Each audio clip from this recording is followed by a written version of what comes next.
आज बल्लभगढ़ के राजनीतिक क्षितिज में नया सितारा जगमगाया। हौसले इतने ऊंचे कि सूर्य बनने का दावा किया है। समाज ने भी उसे हाथों हाथ लिया है। लोगों का कहना है कि भारत युवा है, शिक्षित है, धर्म समाज के मर्म को समझता है। यदि यह विधानसभा जाएगा तो निश्चित ही उनका भला करेगा। हम बात कर रहे हैं शिक्षाविद भारत भूषण शर्मा की, जिन्होंने शिक्षा का मंदिर बनाकर बल्लभगढ़ के लोगों में शिक्षा को सुलभ बनाया। वहीं पिछले काफी समय से वह सनातन धर्म के पैरोकार बनकर लोगों के दिलो दिमाग पर छा गए हैं। आज एक सामान्य सी बैठक में जनता ने भारत पर राजनीति के कुरुक्षेत्र में उतरने का दबाव बनाया तो वह भी पीछे नहीं हटे और लोगों के बीच उतर गए।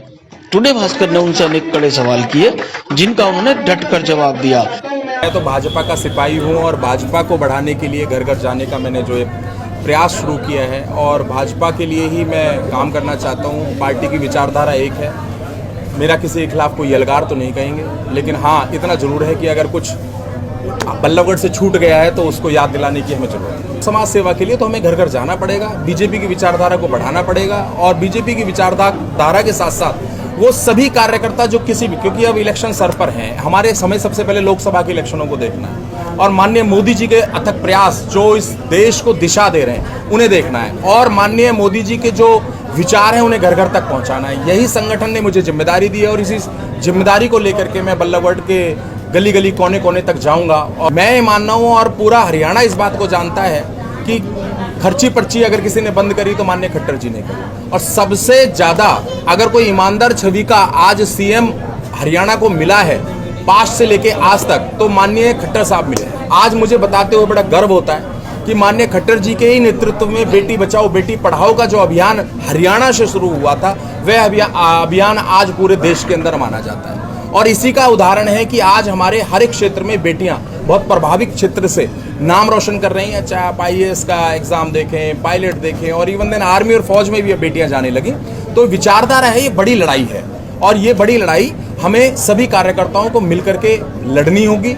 माननीय खट्टर साहब की नीति, माननीय मोदी जी की नीति, इसको घर घर तक पहुंचाना है, यही हमारा कर्तव्य है। एंटी इनकम्बेंसी कभी भी होती है तो किसी एक व्यक्ति के लिए होती है। एंटी इनकम्बेंसी हमारे सरकार के खिलाफ नहीं है बिल्कुल भी और माननीय खट्टर जी के लिए नहीं है, माननीय मोदी जी के लिए नहीं है। आज भी आप कोई भी सर्वे उठा करके देख लीजिए, माननीय मोदी जी, आप भी राजस्थान का एक सर्वे आया और बहुत बड़ा सर्वे है, वहाँ राहुल गांधी को कुल 24% लोगों ने पसंद किया है एज ए PM और माननीय मोदी जी को बाकी के 66% लोगों ने राजस्थान के अंदर प्रधानमंत्री के रूप में तीसरी बार हैट्रिक लगाने के लिए चुना है। तो ये एक विचारधारा है और इस विचारधारा को हमें आगे बढ़ाना है, यही हमारा काम है।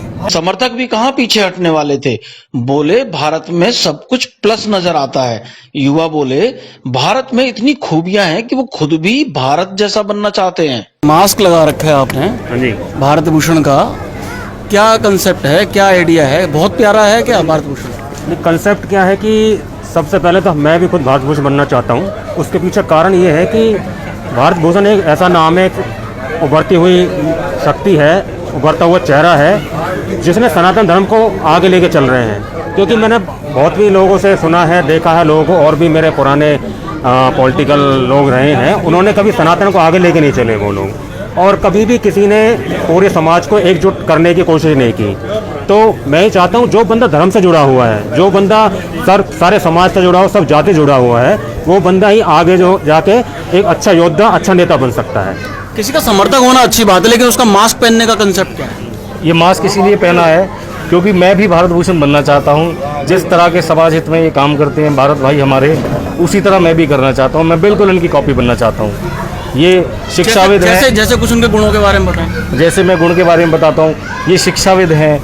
सोच इन्होंने एक संस्था चलाई हुई है जिसके अंदर ये बहुत से धर्म के कार्य करते हैं, विकलांगों की सेवा करते हैं, गरीब बच्चों के लिए एजुकेशन फ्री करते हैं। किसी भी तरह किसी गरीब की किसी भी तरीके से मदद हो सकती है उसमें आगे बढ़ कर के कदम उठाते हैं। साथ में हमें एक ऐसा नेता भी चाहिए, मैं तो राजनीति की बात भी करूंगा, ऐसा नेता भी चाहिए जो पढ़ा लिखा हो, जिसको अपनी कम से कम बल्लभगढ़ की जनता के बारे में सारे दुख, सारी समस्याएं पता हो, उनसे वो लड़ने की, बल्लभगढ़ को और बेहतर करने की, अच्छा स्कूल, अच्छे हॉस्पिटल्स और अच्छी सड़कें, अच्छा इंफ्रा बनाने की जो कोशिश करें।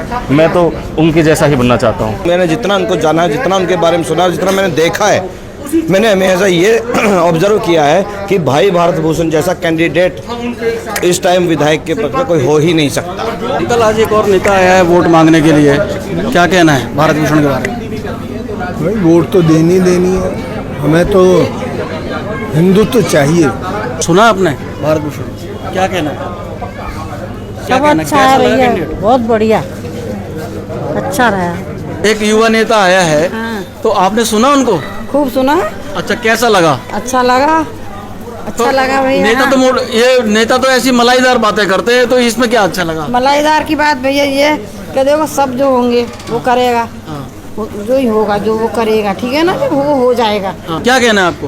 आज एक राजनीतिक सभा हुई है। कहना है कि हम तो इनके दादाजी से संबंधित थे, दादाजी को 77 से जानता था इनके दादाजी के दादाजी से, हम कुंदन जी से बहुत बड़े संबंध। बच्चे के बारे में क्या कहना है? बच्चे पर अब नया पीढ़ी है, अब आगे आगे करेगा कुछ।